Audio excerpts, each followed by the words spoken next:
মুসলিম কান্ট্রিতে রাসূলকে গালি দেওয়া, এটা নিয়ে তো আমরা তো সরগরম দেখলাম না, ইল্লা মাশাআল্লাহ কোটি কয়েক মানুষকে দেখলাম। তাহলে আপনারা সমস্যার সমাধান গোড়ায় করতে চাচ্ছেন না, ডালপালায় করতে চাচ্ছেন। এই আসিয়ার ইস্যু আমরা ভুলে যাব, বেশি দিন সময় লাগবে না, 1 মাস 2 মাস হাইয়েস্ট 3 মাস। এর আগেও বহু ইস্যু আমরা এসেছে ভুলে গেছি, একটার পর একটা এসেছে, একটার পর একটা ভুলে গেছি আমরা, এবং যাবো ভবিষ্যতে। লিখে নেন আপনারা, এই বাচ্চার কথা কেউ মনে রাখবে না, এই বাচ্চাটার কথা কেউ মনে রাখবে না। 3 মাস পরে, 6 মাস পরে, 1 বছর পরে আরো নতুন ইস্যু আসবে, আরো নতুন পাপ হবে, আরো বড় বড় ঘটনা ঘটবে। এরপরে মানুষ এই বাচ্চাটাকে ভুলে যাবে। এই বাচ্চাটা কি তার মৃত্যু যন্ত্রণা ভুলতে পারবে? তার সম্মানহানি ভুলতে পারবে? তার পিতামাতাকে ভুলতে পারবে?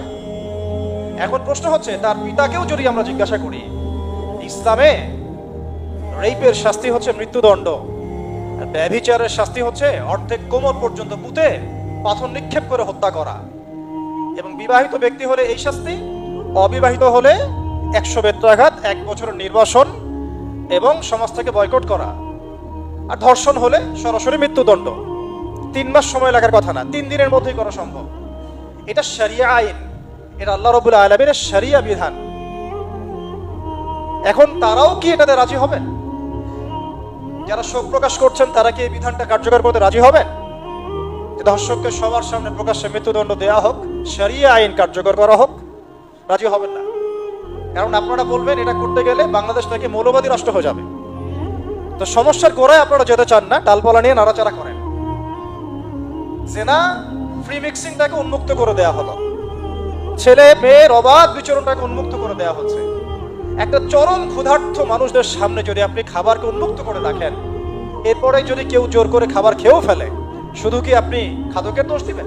পুরো সিস্টেমটাই দায়ী, পুরো সিস্টেমটাই দায়ী। এখানে আপনি নারী পুরুষকে অবাধ মেলামেশা দিয়েছেন, ফ্রি মিক্সিং এ দিয়েছেন, একদম ছোটবেলা থেকেই, স্কুল লাইফ থেকে, কলেজ লাইফ থেকে, ইউনিভার্সিটি লাইফ থেকে, জব সেকশনে, এমনকি রাজনীতি করতে গেলেও কর্পোরেট সেকশনে, ব্যবসায়িক সেকশনে, অফিস আদালতে, সব জায়গায় ফ্রি মিক্সিং কে অবাধভাবে আপনি উন্মুক্ত করে দিয়েছেন, আমরা উন্মুক্ত করে দিয়েছি। এর উপরে ছড়িয়ে দিয়েছি পর্নোগ্রাফি। পর্নোগ্রাফি সবার ফোনে ফোনে। পর্নোগ্রাফি দেখতে থাকলে একটা মানুষ বাচ্চাকে না, কয়েকদিন পরে পশুর সাথেও জেনা করতে পারে। যদি সামনে দেখেন যে মানুষ পশুর সাথে জেনা করেছে, আপনারা অবাক হতে পারেন, আমি অবাক হব না, কারণ পর্নোগ্রাফি মানুষকে পশুর সাথেও জেনা করতে শেখাবে। বাচ্চা তো কিছুই না। এর উপর আছে বিবাহ বহির্ভূত সম্পর্ক, ব্যভিচার, জিনা, ফ্রি মিক্সিং, ভ্যালেন্টাইন্স ডে এর মতো দিবসগুলো পালন করে ছেলে মেয়ের অবাধ মেলামেশা। আর এই জেনাগুলোকে আমরা বলছি কাছে আসার গল্প, যেখানে ওর উপরে 100 বেত্রাঘাতের শাস্তি অলরেডি মজুদ হয়ে গেছে। আর কতগুলো যে জেনা হয়েছে এটা তো আল্লাহ পাক ভালো জানেন। একটা দুইটা তো করে নাই, একটার পর একটা চেঞ্জ করেছে। বিবাহিত ব্যক্তি পর্যন্ত অন্যের স্ত্রীর সাথে জেনা করেছে। আর এটা তো ধর্ম তো অনেক বড় বিষয়, ধর্ম তো অনেক বড় বিষয়। এটা তো একটা মানবতা বিরোধী অপরাধ, এটা থেকে মানবতা বিরোধী অপরাধ। এখন সমস্যা কি এক কেন্দ্রিক?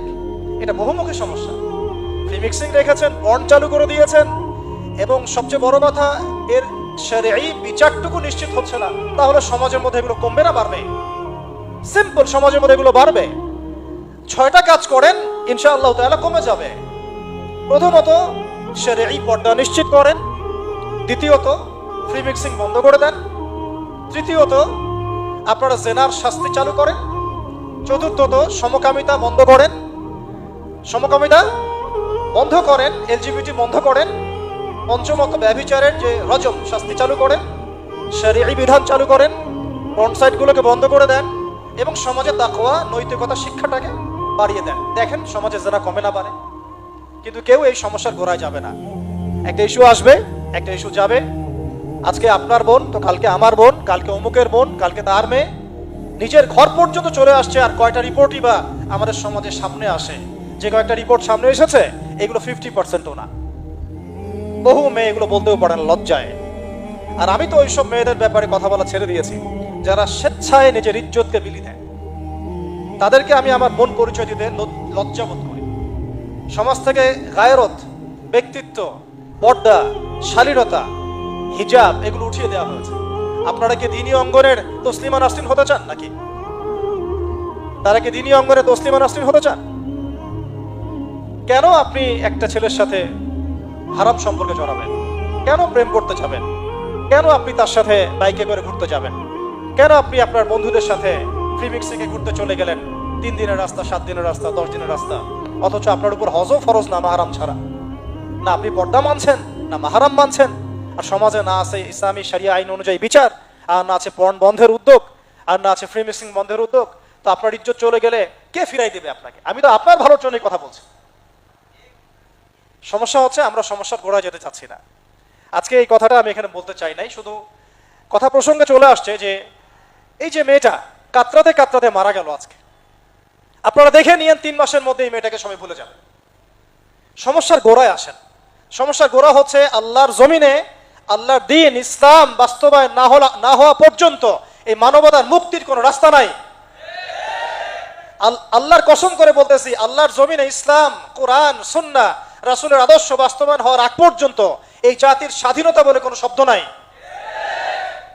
এই মানবতার মুক্তির কোনো পথ নাই। কেউ আমরা স্বাধীন না, কেউ আমরা আমাদের ইনসাফ ন্যায্য অধিকারটুকু পাবো না। কালকে আপনার ঘরে এই সমস্যাগুলো আসলে আপনি এটাকে প্রতিহত করতে পারবেন না। বিচার চেয়ে বেড়াবেন এক মন্ত্রণালয় থেকে আরেক মন্ত্রণালয়ে, ফাইল ঘুরতে থাকবে, আপনার কেস বন্ধ হয়ে যাবে, আপনার বোনের ইজ্জত ফিরে আসবে না। আর রাসূল সাল্লাল্লাহু আলাইহি ওয়াসাল্লামের জামানায় আপনি আমাকে রেপের ঘটনা দেখান কয়টা ঘটেছে? সাহাবীদের জামানায় রেপের ঘটনা দেখান কয়টা ঘটেছে? জেনার ঘটনা দেখান না কয়টা ঘটেছে? ব্যভিচার কয়টা ঘটেছে? চুরি বা কয়টা হয়েছে? ধর্ষণ কয়টা হয়েছে? ডাকাতি কয়টা হয়েছে? একটা দুইটা রেয়ার আপনি ঘটনা দেখাতে পারবেন। এবং যখন সেই ঘটনা ঘটেছে ইনস্ট্যান্ট দেন এন্ড দেন নবী সাল্লাল্লাহু আলাইহি ওয়াসাল্লাম শরীয়ত আইন বাস্তবায়ন করেছেন। তিনি শুধু মানুষকে তাকওয়ার ওয়াজ নসিহত করেন নাই, বরং আল্লাহর আইনও বাস্তবায়ন করেছেন। এই দুইটা সমানুপাতিকভাবে চলতে হবে সমাজের মধ্যে। শুধু তাকওয়ার ওয়াজ করেই সব বন্ধ করা যাবে না, আইনও বাস্তবায়ন করতে হবে। তখন দেখবেন সমাজ সমান্তরালভাবে চলবে, একটা আলোকিত সমাজ বিনির্মাণের দিকে আমরা হাঁটতে পারবো ইনশাআল্লাহ। শুধু আমি ওয়াজ করে যাব, আইনের কোনো বাস্তবায়ন নাই, আবার আইন বাস্তবায়নে কথা বলবো, তাকওয়ার কোনো সমাজ নাই, এভাবে হবে না। দুটো একসাথে চলতে হবে। আমরা দুটো থেকেই সমাজকে বিচ্ছিন্ন করে ফেলছি। স্কুল লাইফ থেকে তাকওয়ার শিক্ষাটাকে আস্তে আস্তে শেষ করে ফেলছি। আমি তো দেখালাম তাকওয়া তো শিখবেন আপনি কোরআন থেকে, হাদিস থেকে, সিরাত থেকে, সেটাই তো আমরা পড়ি নাই। আমি চ্যালেঞ্জ করতে পারি আমাদের স্টুডেন্টদেরকে, আল কোরআনুল কারীমের 10টা সূরার অর্থ তারা বলতে পারবেন না। হাদিসের মধ্যে 100টা হাদিস তারা মুখস্থ বলতে পারবেন না। রাসূল সাল্লাল্লাহু আলাইহি ওয়াসাল্লামের পবিত্র জীবনী তারা 20 বছরে একটা কিতাবও একাডেমিক্যালি পড়েন নাই। ইসলামের ইতিহাসের একটা কিতাব একাডেমিক্যালি পড়ানো হয় নাই। তাজকিয়া সংক্রান্ত একটা কিতাব পড়ানো হয় নাই। ফিকহের উসুলে ফিকহ ছাড়া আপনি কিভাবে চলবেন? ফিকহের একটা কিতাব পড়ানো হয় নাই। তাহলে এই জাতিটাকে আপনি কিভাবে ইসলামের দিকে নিয়ে আসবেন? শিক্ষা ছাড়া। শিক্ষা না থাকলে, ইলম না থাকলে আমল কিভাবে আসবে? আমল না থাকলে তাজকিয়া কিভাবে আসবে? তাজকিয়া না থাকলে আত্মশুদ্ধি কেমনে আসবে? আর কিভাবে আমরা সৎ পথে থাকবো, অসৎ পথ থেকে দূরে থাকবো? কিভাবে আমাদের মধ্যে আল্লাহ ভীতি জাগ্রত হবে? আর আল্লাহ ভীতি যদি জাগ্রত না হয়, আমি গুনাহ থেকে কেন দূরে থাকবো? যার মধ্যে আল্লাহর ভয় নাই সে গুনাহ থেকে কেন দূরে থাকবে? তার মধ্যে তো আল্লাহর ভয় নাই। তা আমরা তাকওয়া বিবর্জিত সমাজ প্রতিষ্ঠার দিকে এত মেহনত করেছি বিগত প্রায় 50, 60, 70 বছর থেকে। কিন্তু আগামীর বাংলাদেশে আমরা এটা আর দেখতে চাই না। আমরা আগামীর বাংলাদেশে দেখতে চাই প্রত্যেকটা সেক্টরে যেন তাকওয়া নিশ্চিত হয় এমন ব্যবস্থা গ্রহণ করতে হবে, এবং একই সাথে আল্লাহ রাব্বুল আলামিনের জমিনে আল্লাহর বিধানগুলোও বাস্তবায়ন করতে হবে। শুধু তাত্ত্বিক কথাবার্তা বলে, দুঃখ প্রকাশ করে, শোক প্রকাশ করে কোনো লাভ হবে না, যতক্ষণ পর্যন্ত না আমরা আল্লাহ পাকের জমিনে তার আইন এবং বিচারগুলোকে বাস্তবায়ন করতে পারবো। আর আল্লাহর কসম করে বলছি, আল্লাহর জমিনে আল্লাহর বিধান বাস্তবায়ন হলে সমাজে পাপের হার তো কমে আসবেই। সমাজে পাপের হার তো কমে আসবে। কোনো কাফের, মুশরিক, মুরতাদ জনগোষ্ঠী আমাদের দিকে চোখ তুলে তাকাতে পারবে না ইনশাআল্লাহ। আমাদেরকে দাসত্ব শৃঙ্খলে আবদ্ধ করতে পারবে না ইনশাআল্লাহ। সব কথার শেষ কথা ভাই, যে আমরা দুনিয়াতে এসেছি লিমিটেড টাইমের জন্য।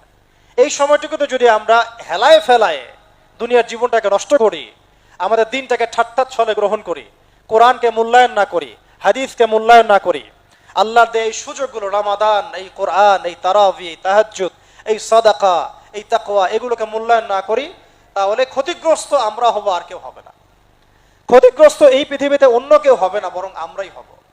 আল্লাহ পাক আমাদের সবাইকে পরকালীন চূড়ান্ত ক্ষতি থেকে আল্লাহ হেফাজত করেন এবং দুনিয়াতে যে ফিতনা ফাসাদ এই রাহাজানি চলছে এগুলো থেকে মুক্তির পথ যে একমাত্র ইসলাম এইটা বোঝার তৌফিক আমাদেরকে দান করেন।